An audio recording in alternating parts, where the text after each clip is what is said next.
Magandang umaga. Narito na ang pinakahuli sa lagay na ating panahon ngayong araw ng Martes, ika-19 sa araw ng Mayo, taong 2026. Narito ang ating pinakahuling satellite image kung saan ang ITCZ o Intertropical Convergence Zone patuloy pa rin ang epekto sa may Southern Mindanao. Itong ITCZ nga nagpapaulan sa ilang bahagi sa may western at southern portion ng Mindanao area. Samantalang wala naman tayong namomonitor na low pressure area or bagyo sa loob or malapit sa ating Philippine Area of Responsibility. Para naman sa lagay ng panahon ngayong araw, inaasahan natin sa Metro Manila at buong Luzon, patuloy pa nga rin yung partly cloudy to cloudy skies condition at mga madalas na thunderstorms pagdating ng hapon hanggang sa gabi. Yung mga kasamahan natin sa Regional Services Division patuloy na maglalabas ng thunderstorm advisory kung kinakailangan. Inaasahan nga yung ganitong weather condition na magpatuloy at least in the next 3 to 5 days. Agwat at temperatura ngayong araw sa Metro Manila ay 25 to 34 degrees Celsius. 18 to 25 degrees Celsius sa may Baguio, 25 to 33 degrees Celsius sa may Lawag at 25 to 36 degrees Celsius naman sa Tugigaraw. Sa Tagaytay naman, inaasahan ang 23 to 33 degrees Celsius na agwat ng temperatura at sa Legazpi ay 26 to 34 degrees Celsius.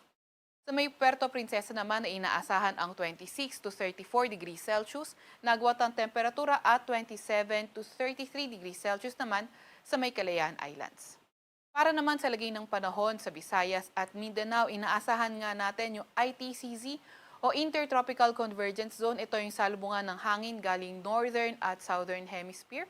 Inaasahan nga natin ito ay magpapaulan sa Zamboanga Peninsula, Barm, Soc-Sargen, Davao Oriental at Davao Occidental. Kaya yung mga lugar, lalo na yung mga inuulan ng mga nakaraang araw pa, ay pinag-iingat sa mga banta ng pagbaha o hindi kaya pagguho ng lupa. Sa lagay ng panahon sa Visayas, nalalabing bahagi ng Mindanao, inaasahan naman partly cloudy to cloudy skies condition pa rin at mga tsansa ng mga thunderstorms na madalas mangyari tuwing hapon at sa gabi.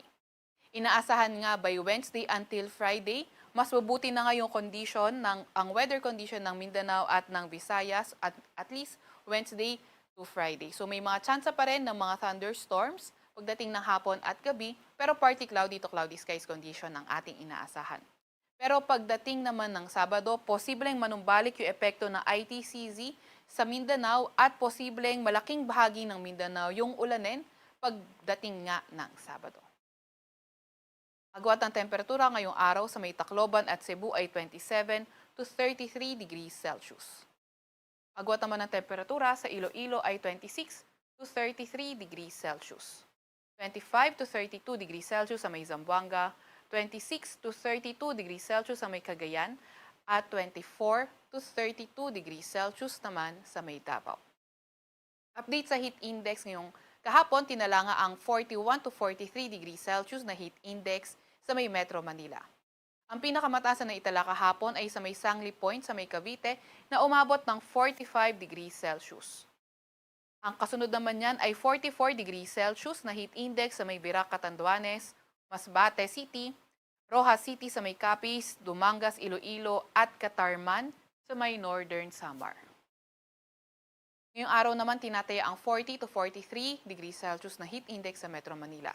Ang pinakamataas na tinataya nga ngayong heat index ay 45 degrees Celsius sa may Sangli Point sa may Cavite.